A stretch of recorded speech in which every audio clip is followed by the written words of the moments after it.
and so it is. Well, thank you everyone for being with us, and Jeannie and Wendy, thank you for those opening quotes. I think everybody is in the same in the same spot this week, which is great. Absolutely great. There's a synergy and a harmony. So today we're going to bring to close our discussion of happiness, which has been going on for a few weeks. And if you haven't seen or heard the previous talks, they're on the YouTube channel, and you would do well to listen to them because they kind of lead up to where we are today. So we start with a simple premise. We started with a simple premise that the pursuit of happiness, as we are told in the Declaration of Independence, that the pursuit of happiness is an important motivator in human experience. But human beings don't necessarily agree on what happiness is. We have different understandings of it. And we have different ways of pursuing it. And at times those ways come into direct conflict with one another, you know. Somebody believes that peace and quiet will bring them happiness, and somebody else believes that listening to loud music will bring them happiness. There's a conflict there that needs to be resolved. So we mentioned briefly that some of the great philosophers, including Kant, have kind of discussed this, and they've decided that since there's no one definition of happiness, happiness cannot be kind of the greatest good, if you want to call it that, or a primary motivator of human endeavor. But then we switched over to the Dalai Lama's view, and the Dalai Lama said, no, happiness is what motivates us. Happiness is what everybody is seeking. And we have to understand that we human beings are all alike in this regard, that what we are seeking is happiness. And yes, people have confused ideas of happiness. They believe that pleasure is happiness, but it's not. And frequently that which brings us pleasure brings us sadness. So we have to understand what true happiness is, and then quite simply, we discover the things that don't make us happy, and we stop doing those things. And we discover the things that do make us happy, and we do more of those things, right? It's just that simple, you know. Now, it's simple to say, it's easy to say, but it's a practice. You see, it's a life practice. It is something that we do not just for 20 minutes in the morning and 20 minutes at night, but it's something that we learn to do every minute, every thought of the day. So we only have this now moment, this now moment. We don't have tomorrow, it's not here yet. Yesterday is gone, and we're here now, and now is kind of divided up into a sequence of thought, a sequence of ideas. As I mentioned in the opening treatment, we human beings have the ability to be self-aware, but we don't always exercise that ability. We kind of came into the world and we were thinking before we even were born. You know, we could hear our mother's voice while we were in the womb. We came into the world and we started to absorb a tremendous amount of information. If you think of the things that a baby learns in the first 2 years of life, it's astounding, you know.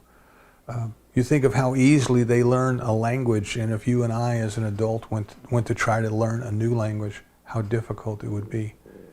And yet I see children today who easily, fluidly go back and forth between more than one language. They're bilingual. Sometimes you see little ones translating for the older adults who may not speak English, but the little kids in school speak both English and another language. It's amazing, amazing. But we don't exercise awareness over that process. It just happens. See, it is just the way that we grow and we develop. And we never seem to stop and think about what we're thinking about. Now, when I first got into the teaching of religious science, what got me into it was I traveled a lot and I was looking for a magazine to read on an airplane. I was in a newsstand and I saw this little booklet. It said Science of Mind. It said, change your thinking, change your life. Change your thinking, change your life. And I said, wow, that's something I can I can relate to. You know, what is life? What is life composed of? But it's an outpicturing of our thinking. Right? Everything, Buddhism tells us everything we experience is a result of what we have thought. The Old Testament says, as you think and believe in your heart, so are you. New Testament says, when you pray, pray believing in your heart, and it shall be done. And this idea of believing in the heart tells us that there's more to thinking than just the intellect, right? So if we look at the Greek philosophers, Aristotle gave us the rhetorical triangle and told us, we could avoid being fooled by false rhetoric if we just use logic and reason. And there's an underlying assumption there that he had, that people knew what logic and reason was and would use it. And what we're seeing today, I have quite a few discussions with some friends about fake news and propaganda in social media, and how people post things that are just simply not true and other people believe them. And I said, well, a lot of people are saying, well, folks just don't know how to separate the truth from the fiction. And I take it a step further and say, I don't think they really care. They hear something that agrees with what they want to believe and they pass it on. It doesn't matter to them whether it's true or not. And my point there is that people are being motivated by something more than logic and reason. They're being motivated by what Carl Jung called that subliminal self, or that unconscious self. Right? The things that we hold true, the things that we believe, but our conscious mind is not even aware of those. So the Dalai Lama took us to a greater idea of what consciousness is. He said it's not only what we think intellectually, the thought processes, but it has to do with more than that. It has to do with feeling. It has to do with emotion. It has to do with all of these things that are down somewhere inside us, wherever that is. But we are not even aware of them. See? And manipulators know that. Propagandists know that. And they know if they can find those buttons and push those buttons, they could motivate people to do things that defy logic and reason. But where it becomes important to us today is that if we are to be truly happy, we need to understand what that happiness is, and we need to understand that it is more than just being intellectually happy, to being satisfied in our thought, but we have to be satisfied in the totality of our nature. So we took the definition of happiness further than just simply having all of our wants or needs or desires fulfilled. Because that is kind of a transitory thing. You're thirsty, you drink, you're happy, but then you'll get thirsty again. We brought the definition of happiness more into equanimity or contentment or peace of mind, total peace, a mind that is undisturbed. Now, in kind of the worldly view of happiness, people think, well, nothing that causes unhappiness should ever enter my life. If I'm totally happy, nothing that causes unhappiness should ever enter my life. But that's not what we're talking about. We're talking about being undisturbed when things happen. So sometimes people would come to class and they would say, well, I was leaving for class and I had a flat tire. Why did I have a flat tire? What did I do to bring a flat tire to me? Is God punishing me with a flat tire? All these other, I call them metaphysical guilt things that people do. And the answer is no. You had a flat tire. You ran over a nail. You had a flat tire. That's it. That's all. Put a can of flat fix in there, take it to the station, have them repaired. Be undisturbed by it. Be undisturbed by it. So we're working towards a definition of happiness, or from a definition of happiness, that is not looking for a state of being where nothing unpleasant ever happens, but rather a state of being where we are undisturbed. We are undisturbed. We are total peace. We are total equanimity. And the Dalai Lama says that we can achieve that by training our mind. By training our mind. And again, by mind, he said not only the intellect, but our feeling nature as well. Right? Change your thinking, change your life, train your mind. So what is it that sets we human beings apart from the rest of life on earth as we know it? And that is that we can choose, we have will, we have volition, and we can be aware. We can be, but we're not always aware. So now we come to this point where we say, what is it that truly brings about happiness, or where does this happiness truly take place? And we realize that it takes place entirely within our thinking, just as Jeannie said from Marcus Aurelius in the opening quote. We have it. It's simple. It's inside us. It's called our thinking. As Wendy said with Gandhi's quote, when our head and our heart, right, the intellect and the feeling, when our head and our heart and our actions are all together, we are happy. And this is why in class we would sometimes say that the longest 18 inches in the world is the distance between the head and the heart. We may have it intellectually, but it takes a while to truly get that subliminal part of us, the feeling nature part of us, to kind of get in line. So if we should decide, if as a result of everything that you've read and perhaps listening to these talks over the last few weeks, you say, well, yeah, sure, I want to be happy. Who wouldn't want to be happy, Then the question becomes, how do we go about it? First step, the first thing, you have to have the intention. You have to have the intention. Nothing happens without the intent. Well, accidents happen, stuff happens without intention. But if you want to deliberately change the course of your life, you have to have the intention to do so. Or if you don't have the intention to do so, you'll never do it. Isaac Newton, who gave us so many advances in the world of physics and mathematics, one of his professors said to him, said, Newton, how did you get to be so great? You didn't really have a great intellect when you were in school. You imagine saying that to Newton. And Newton said, I intended my mind. I intended my mind. He made up his mind that he wanted to do these things.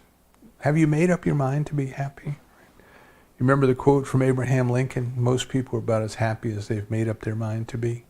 Have you made up your mind to be happy? And the second thing is desire. How much do you want it? We talk about don't go looking for God unless you're seeking God as earnestly as you would seek a pond if your hair was on fire, right? Do you really desire it?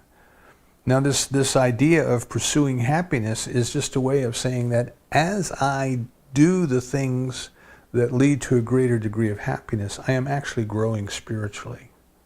I am actually getting to know the divine in a deeper way. So I am pursuing God through my pursuit of happiness. Whereas happiness is a little bit more tangible and personal. I understand when I'm happy and I'm not happy. This idea of the divine or God is a little bit too vague for us. So sometimes we need something intermediary that we can kind of focus on. But realize that we're going to transcend that, right? In a similar fashion, love. We can say, the divine is perfect love. So if I love love, if I love the divine, I am growing spiritually. And that is absolutely true. But sometimes we need something in between. We need a person to love. We need something else to love. So learning how to love our beloved, we are learning how to love the divine. So learning how to be happy, we are learning how to be more like the divine.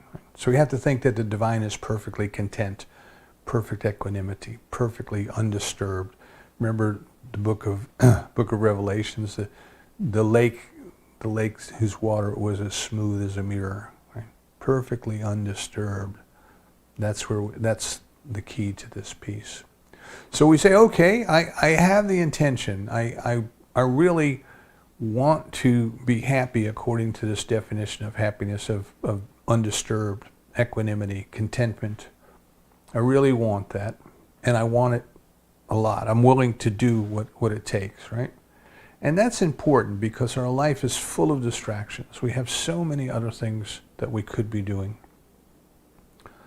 We have a bazillion channels on the TV now, and we've got a bazillion more on streaming on the internet. We have all kinds of radio stations. You can You can go to the Gutenberg Project and you can find more books to read than you can read in a lifetime.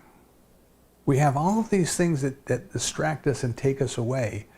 And what we really want to do is we want to go within and observe the working of our own mind.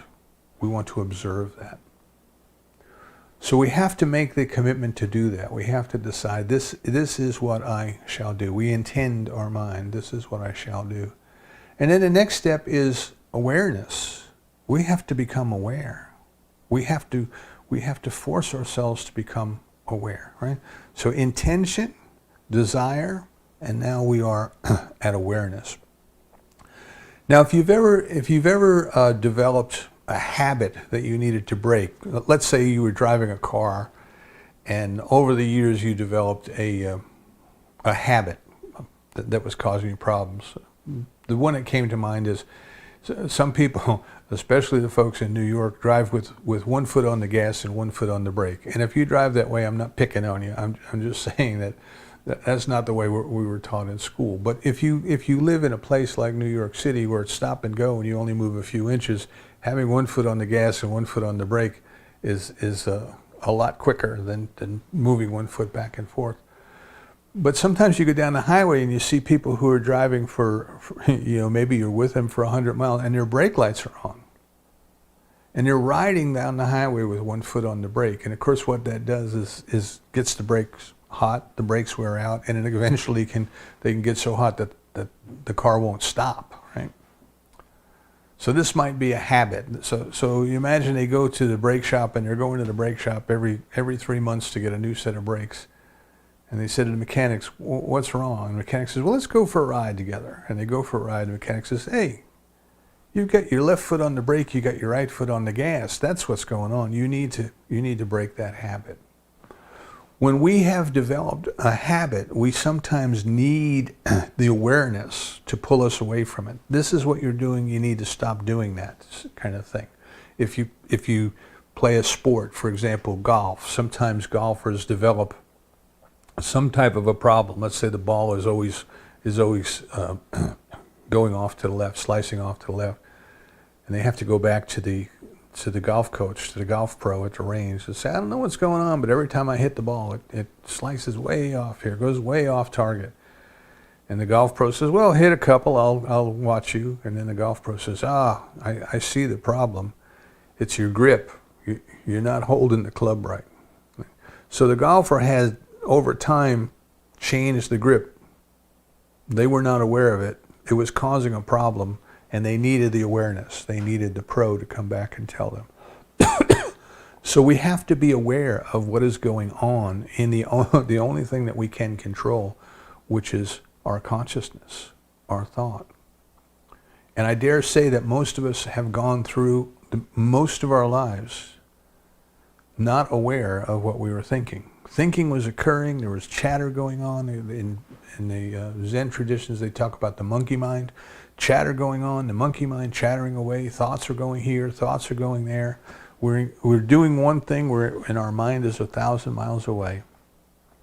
Our mind is in the past, kind of reliving things that we did, or redoing arguments that we had. Who knows what we're doing? Or we're off in the future thinking about what we're going to be doing next. But we're not here. We're not here now, and we're not aware of the fact that our mind is all over the place.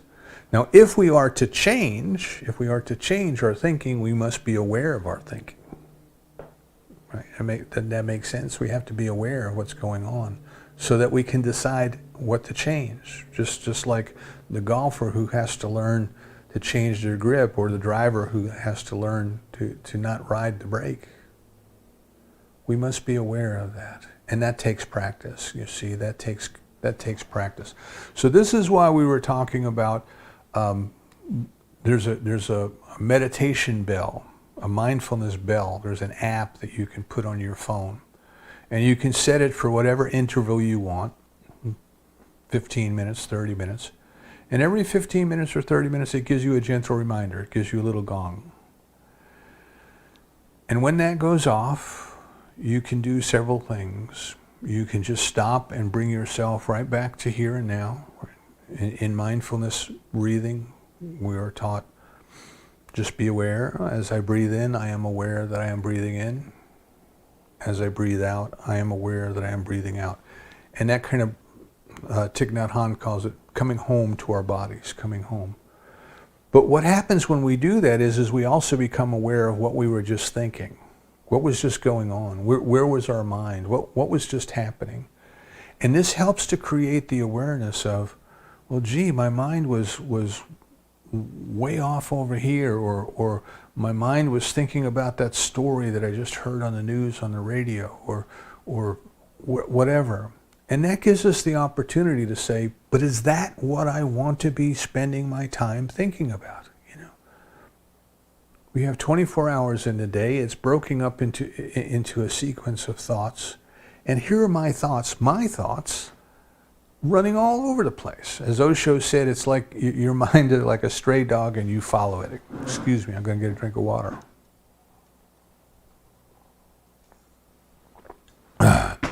So are you thinking about what you want to be thinking about? This is the awareness. Now, I mentioned last week a talk that Bertrand Russell gave when he accepted the Nobel Prize in Literature in 1952, and he outlined what he felt were 4 motivating factors that were important in politics, right? And we only mention those because they're so prevalent in the world. They're prevalent in history. You can go back thousands of years and see that these things were still at work. And because we are all born into that environment, they're prevalent in our consciousness as well, right? So remember, the whole purpose of what we're doing here is not to fix those people out there. It is to become aware of what we are thinking in here and take control, to do the one thing that we can do that nobody else can do for us, to take control. Right? The book of Genesis says that God gave us dominion. We have to take control. We have to exercise control. So Russell said that the 4 motivating factors. I'm going to get my cheat sheet out here. 4 motivating factors, as he outlined them, are acquisitiveness, stuff. We want more stuff. We want to control more stuff. Rivalry. We want to crush our opponents. We have to have somebody to struggle against, and we want to see them not only defeated, but we want to see them completely wiped out, you know. Now, think about what's going on in American politics today, and I think you can see these things still at play. Vanity, right, with this feeling of self-importance. We have to be the center of attention, and we want other people to have us to be the center of attention. And then the love of power, right? And he even went so far as to say that when we have power over another person, one of the things that we can do is make them do things that they don't want to do. And you can see how this love of power turns into cruelty, and we see the cruelty, we see the mean-spiritedness in our society today of people who want other people to suffer just because they want to win. So in our awareness, then, as we become more aware of the chatter, the monkey mind, the stuff that's going on in our heads, we can catch ourselves when we are caught up in these things, you know. Are we having an imaginary argument with somebody because we want to be right? Eh? Well, is that rivalry? Is that vanity? What's going on within us? Not judgmental, not to beat ourselves up, but just to say, oh, my monkey mind was chasing vanity. My monkey mind was chasing rivalry. I don't want to be like that. I don't want to think like that. That doesn't help me grow. That helps me stay stuck. And it leads to unhappiness. And unhappiness is a form of suffering. So we start to become aware of the fact that the quality of our thoughts, the quantity of our thoughts, the direction of our thoughts directly lead to this happiness or unhappiness. So awareness, we must be aware. We must become aware. Get the app or a app or something, set a timer, have it go off every 15 or 30 minutes, stop, breathe in, be aware of your breath, breathe out, be aware of your breath, and say, what was I just thinking? What was I just thinking? What was just going on in the chatter of my monkey mind? Now, what amazes me is how quickly that timer goes off. We do it, we bring our mind back home, we kind of process a little bit what was going on, and in 2 or 3 more breaths, the monkey mind is off someplace else again. So this is a process of training, right? So remember the good shepherd, I said the shepherd has the crook, and when the little lamb wanders too far away, the shepherd just reaches out with the curved stick and gently, gently brings the lamb back. Gently bring your thoughts back home. Gently bring your thoughts back home. No guilt, no punishment, no arguing with yourself. Thich Nhat Hanh says, do not be violent to your own suffering. I love that. Don't be violent to your own suffering. We are starting to train our minds, as the Dalai Lama said, we are starting to train our minds after who knows how long we have been existing with an untrained mind. So now we are at the point where we're starting to become aware. See, we're starting to become aware. I want to have discipline in my thoughts. I want to have discipline in my feelings. It is my intention to be happy. I have a technique now of this bell that is reminding me every 15 or 30 minutes, just reminding me to become present now. And now I can start to begin in earnest. See, now I can start to begin in earnest. So think about the motivations that we talked about. Think about acquisitiveness, right? Stuff, got to have more stuff. You know, the salespeople are constantly on TV convincing us that we just need to buy that one more thing. And then our houses become full of stuff. Our garages become full of stuff. Our storage units become full of stuff. And then our stuff becomes a source of unhappiness. So what can we do about acquisitiveness? Right? What can we do about acquisitiveness? And that is to let go. That is to let go. Once you have more stuff than you need, right, it's going to become a source of unhappiness. So let go of the things that are in your life that you don't need. Now this can start with clutter, right? This can start with stuff. This can start with your storage unit, where I told you people paying $100 a month for stuff that's not worth $100. Get rid of it. But the important thing is your thoughts, you see. It is not just your stuff, it is your thoughts. What thoughts are you holding on to that are leading to unhappiness? What thoughts are you holding on to? So one thing that you can do is you can take a piece of paper this afternoon, this will be your homework, is you can take a piece of paper and you can write down what you believe are the conditions for happiness in your life. What has to happen in order for you to be happy? And as you write that down, ask yourself, is that true? Or is this an idea I can let go of? Is this an idea I can let go of? We want to acquire degrees. We want to acquire promotions. We want to acquire a greater salary. We want to acquire a certain significant other in our lives. And we tend to think that, well, once we acquire all of these things, then we will be happy. But just by becoming aware, we get the insight that that's not true. That's not true. Some of the richest people in the world are unhappy. Some people who have gotten everything they wanted are still unhappy, and they want more, you know. And I talked about comparison being a part of that, right? That an athlete gets a contract and he or she is making the most money of anybody in that sport, and they're happy. And then next year somebody gets a contract making more, and then that first person is unhappy. Well, wait a second. I'm worth more than so-and-so. It is this comparison thing. And the comparison doesn't serve us because there's nobody to compare with but our own selves. Do you have more than you need?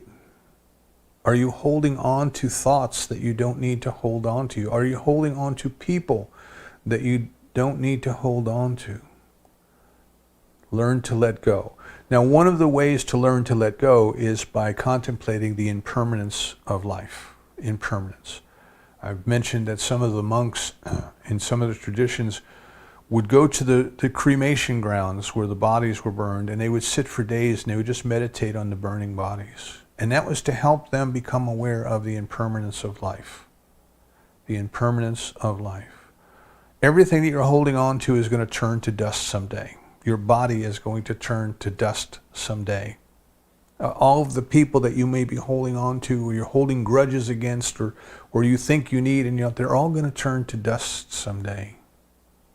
Let go. Let go. Learn to embrace the impermanence of life.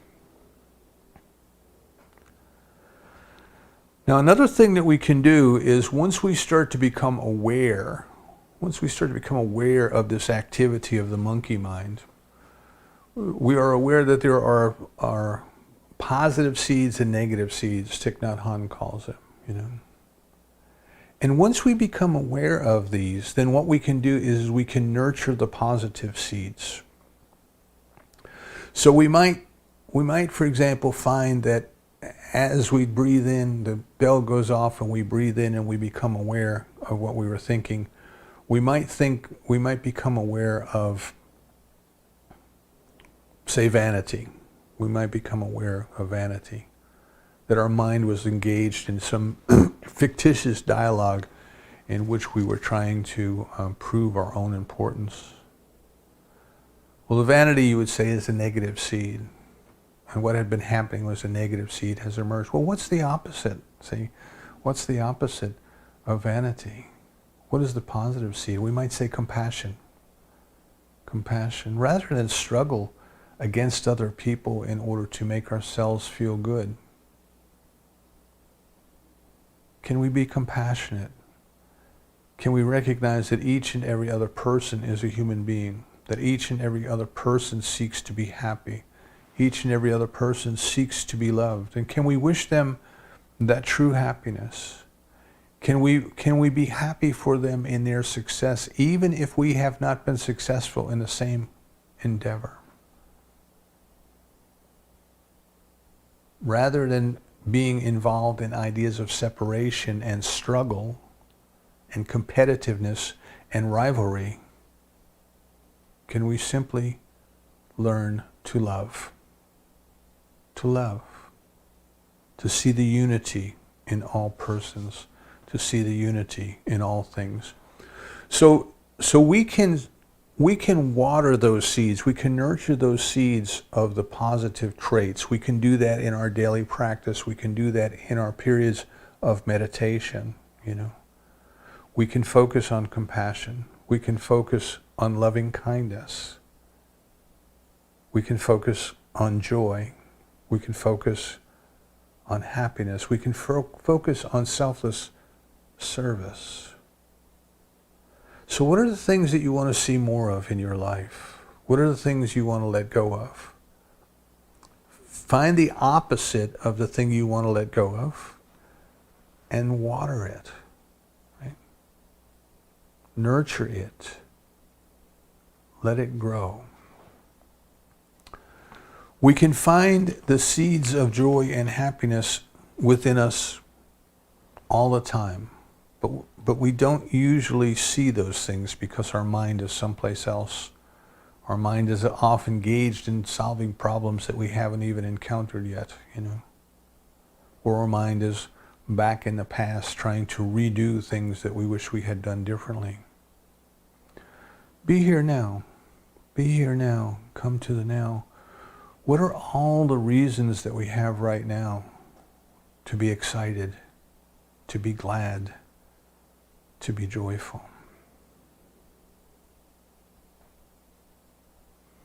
We have air to breathe. We are part of this intricate system, this magnificent system. The trees breathe in carbon dioxide and give us oxygen. We breathe in oxygen and give them back carbon dioxide. The lungs in our body, we're practicing breathing by moving fluid in and out while our body was in our mother's womb. The oxygenated blood we needed was delivered to our little bodies through the umbilical cord. Isn't that magnificent? Who thought of this, you see? How wonderful is this life that we are a part of? How connected are we and the trees? Where do the trees end and we begin? Where do we end and the trees begin? Or are we just two parts of the same whole? As we sit in meditation and we start to contemplate the wonder of all of the reasons that we have to be happy right now, you know. As Marcus Aurelius said in the opening quote, we don't need a lot to be happy, but it's in our thinking. It's in our thinking. Nothing is right or wrong, but thinking makes it so. So can we take time in our spiritual practice? Can we take time to just sit and count our blessings, right? This is why I say gratitude is such an important spiritual practice. When that bell goes off and you take your breath in and you leave your breath out and you become aware of what you were thinking and you say, no, I don't want to be thinking that. I want to be thinking this positive instead. I want to be aware of this moment. I want to be aware of the miracle of this moment. I don't want to be lost in the future or the past. I want to be here. I want to be now. I want to be fully alive with every breath I take, with every step I take. How magnificent is this life? How wonderful is this life? Babies are being born every minute. Every minute. And souls are leaving this world every minute to go be born into a new adventure. How wonderful is that? See, we think of birth as a time of being happy and death as a time of being sad. But when we came into this world, where did we come from? Were there folks sad to see us leave there, you see? We don't know. Some people might. I don't. But the impermanence of life, see the impermanence of life. It is actually wonderful if we can bring ourselves to think about it, to think about it. The sunshine becomes the tree becomes the log in our fireplace. The energy of the sun was stored and released to warm us on a cold winter night. How amazing is that? Spend some time exploring the mystery of life. What is it that is going on right now that is a reason for joy, that is a reason for happiness? Nurture those seeds. Nurture those seeds.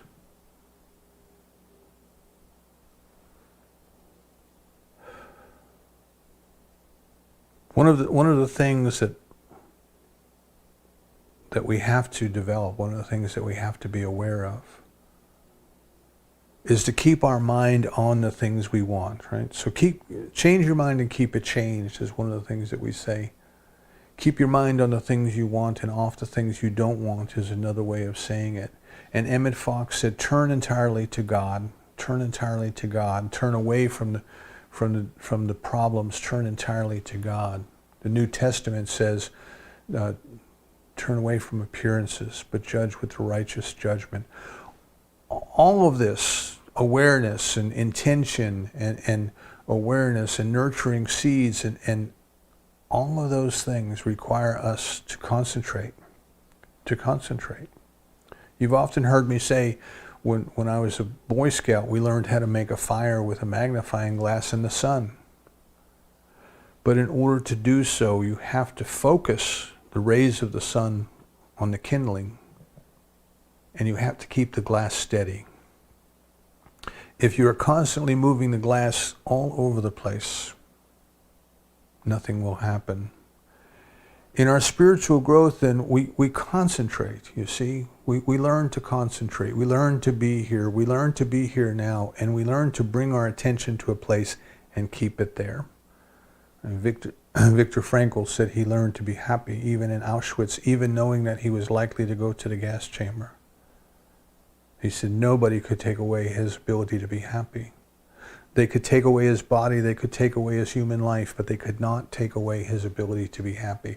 We have to be able to keep our mind where we want to keep it. We have to learn to concentrate. So this practice then of mindful breathing, or this practice of single point meditation, where we bring our minds to one thing and keep it there. We just simply count from 1 to 5. And if we lose count, we go back to 1. And we learn how to train our mind to concentrate. So we can become mindful. The bell goes off and we can become mindful. I was having an angry thought. We don't have to struggle against the anger. We don't have to fight against the anger. But we just become mindful that we had an angry thought. Just concentrate. Just stay with it. Don't run away from it. Just stay with it. And then bring up the opposite. What is the opposite of anger? So anger comes from fear. And fear comes from a belief in separation. And a belief in separation is the opposite of love. That's why perfect love casts out fear. So we are aware. We are whole. We hold this thought in a state of awareness. And what we find is it tends to dissolve, especially as we bring up love. There's no reason to be afraid, especially over something that happened a long time ago, or over something that hasn't even happened yet. Our mind is in the past, or our mind is in the future. But right now we have love, you see. Right now we have love. So this is a discipline. This is a training of bringing our minds to where we want them to be. We discover the things that are leading to our unhappiness, the fleeting thoughts of acquisitiveness, of rivalry, of vanity, of power. We replace them with love and with compassion and with being satisfied with what we have, not wanting more than we need. You know, we see the tiny house movement in the country over the last few years, and I often wondered what it was about, and I think it is people rebelling against acquisitiveness. They have come to a realization that they have spent their life chasing more than they need, and they believe that by eliminating all of the unnecessary things, they will somehow achieve happiness. Let go. Let go.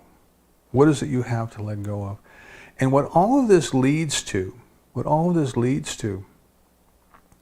is we start to become aware of things as they are. A Thich Nhat Hanh would call it insight.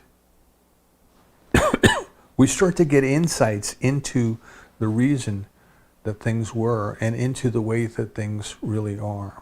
So as I said, if we are struggling with this idea of loss, and we become aware of what the struggle that we're having is that we have not accepted that life is impermanent. That is the nature of life. It is impermanent. I think Eric Tolle wrote a book, Even the Sun Will Die, right? Even the sun will die. The galaxy will die. The universe will die. Everything comes and everything goes. And you and I struggle because we want things to stay the same. So if we find ourselves in a period of unhappiness because we just lost something, a job or a house or a car or a loved one or all these different things, if we can start to get the insight, but yes, this is the very nature of life, to be impermanent. see, then we can achieve this equanimity. We can achieve this peacefulness. The disturbance may be at the surface like the wave on an ocean, but at the depths of our being, this is just life. This is just change. This is just good. So we start to develop insights into the nature of mind, or the nature of our minds and how our minds work. And once we do that, then we can start to train them. We can start to become aware of, is what's going on in my consciousness right now, does this lead to happiness or unhappiness? And I think most of the time we will find that our minds are caught up in things that don't directly lead to happiness. And we have to let them go. We have to let go of those ideas. Why am I caught up in this idea? Why am I struggling for this promotion in a belief that somehow it will make me happy? Will it, or will it satisfy my vanity? Will it satisfy my desire for power, to be in control of a bigger department and more people and bigger budgets and things like that? I think I mentioned to you back in the 90s, when middle managers met at conferences and things, that's what they talked about. How big was their budget and how many people reported to them? That was it. That was the status quo of middle managers. It was vanity. That was all vanity. So when we become aware then, become aware of the things that lead to unhappiness and let them go. Then find the opposite seeds, the positive seeds, and cultivate them,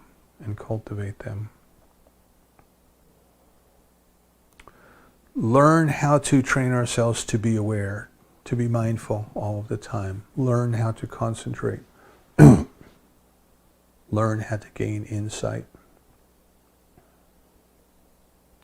I want to close with just one short story about Thich Nhat Hanh, because the Zoom group has been watching his videos on mindfulness training, and a lot of these ideas come from that and come from the works of the Dalai Lama.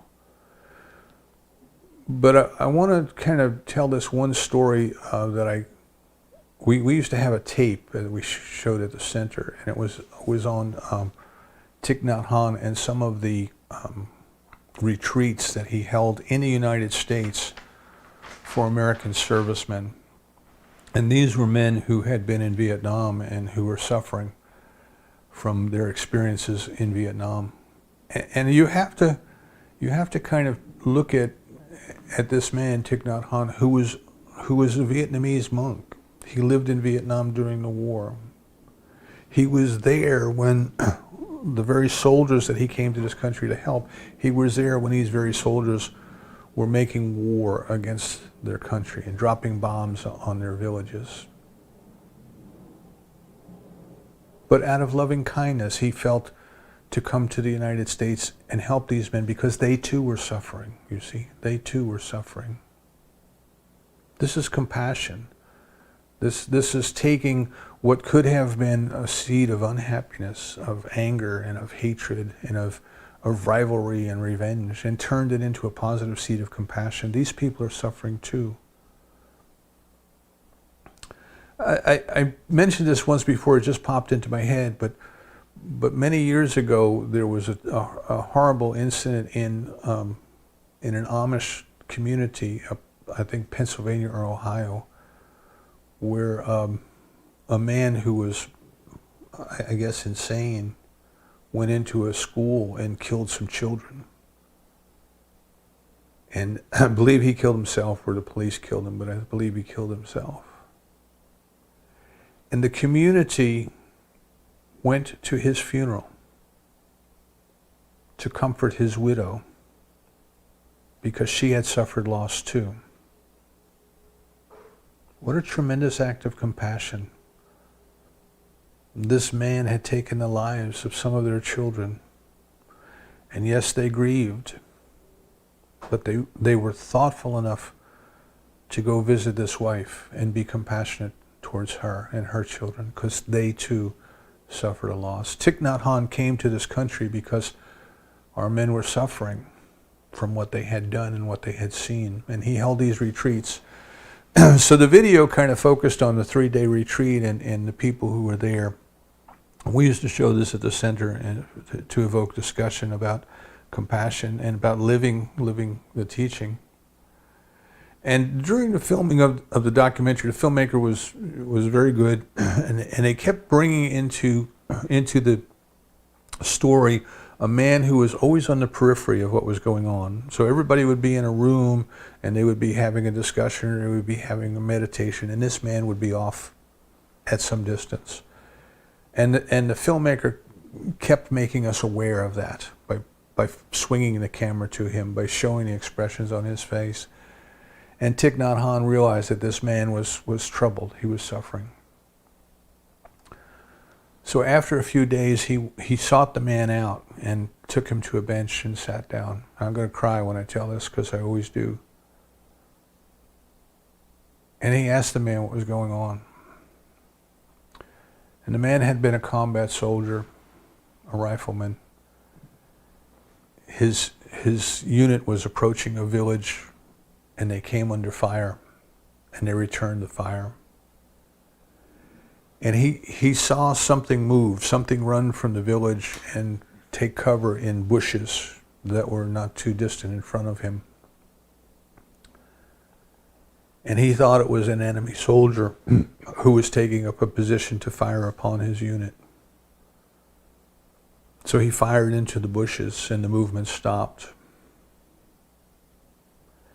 And after the firefight was over, he went over to the bushes to see what was there.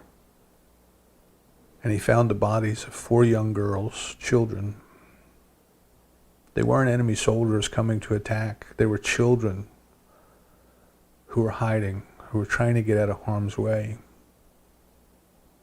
And he killed them. You can imagine the guilt that this man brought home with him, carried with him, turned to drugs and alcohol and homelessness and all these things, suffering. And Thich Nhat Hanh sat with him and he says, that happened. You can't change that. That was a horrible accident of war. You can't change that. You cannot bring those little girls back. They are gone. You cannot change that. But right now, there are 4 little girls somewhere who need your help. Let's go find them. And they did. And lovingly, he took this man who was suffering and stuck in the negative seeds, and he showed him a way out. He showed him how to nurture positive seeds of love, of compassion, of loving kindness. And he helped turn that man's life around.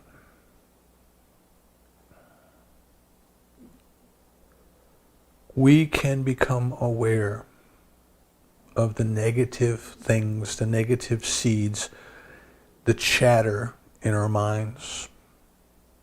We can learn to direct it in a positive way. We can learn to free ourselves from that suffering. Surely not as great as the guilt of this soldier, but the suffering of entertaining and staying stuck in the ideas that lead to unhappiness. And we can bring ourselves to happiness. We must have the intention. We must want to do it. We must have the desire to do it. Not just a fleeting desire, but a commitment, a desire to do it. We must become aware of what thinking is, what thoughts are, what's going on inside our consciousness. So get that app, get that bell, set it for every 15 or 30 minutes. When it goes off, breathe in, be aware of your breath. Breathe out, be aware of your breath. Ask yourself, where was I? What was going on? Be mindful. Gently bring yourself back. practice your meditation. Take your time to set up a practice to sit, be aware of your thoughts, nurture your joy and your happiness. If something is weighing on you, just hold it in suspended judgment. Bring up a positive energy to offset it. And ask for insight. What is this trying to tell me?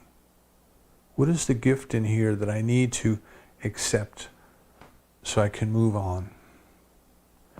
It is your life. It is no one else's life. And your life is made up of your thoughts, no one else's thoughts. But you must take dominion. You must do the one thing that only you can do. You must learn to be aware, and you must learn to change your thinking and change your life. Let happiness be your guide. Let it lead you to a greater peace, which is the experience of divine love. You can do it. You know how to do it. There's, as they said in Damn Yankees, there's nothing to it but to do it. Let's get going. And so it is.